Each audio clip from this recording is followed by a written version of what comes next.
और इस वक्त की दूसरी बड़ी खबर का रुख कर लेते हैं, जो कि दिल्ली से आ रही वक्फ बोर्ड के मुलाजमीन ने अरविंद केजरीवाल को खत लिखा है। महीनों से तनख्वाह न मिलने के मामले पर खत लिखा है और 5 महीने हो गए कि तनख्वाह नहीं मिली, जिसके बाद वक्फ बोर्ड के मुलाजमीन ने अरविंद केजरीवाल को खत लिखा है। वजीर महसूलात से रुजू करने के बाद नहीं हुई थी कोई कार्रवाई, जिसके बाद खत मुलाजमीन की तरफ से वक्फ बोर्ड के वजीर आला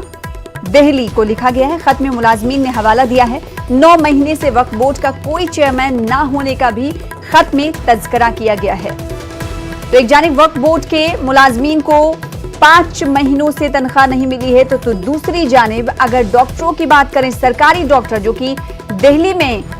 उनका लगातार आंदोलन एहतजाज जारी है, उन्हें भी जुलाई से तनख्वाह नहीं मिली है। और अब खबर ये आ रही है कि वक्फ बोर्ड के मुलाजमीन को भी 5 महीनों से तनख्वाह नहीं मिली है और तनख्वाह नहीं मिलने की वजह से अब वक्फ बोर्ड के मुलाजमीन ने अरविंद केजरीवाल को खत लिखा है और इस खत में हवाला दिया है कि उन्हें 5 महीने मुकम्मल हो चुके, अभी तक तनख्वाह नहीं मिली है। साथ ही इस खत में 9 महीने से वक्फ बोर्ड का कोई चेयरमैन ना होने का भी तज़किरा किया गया है।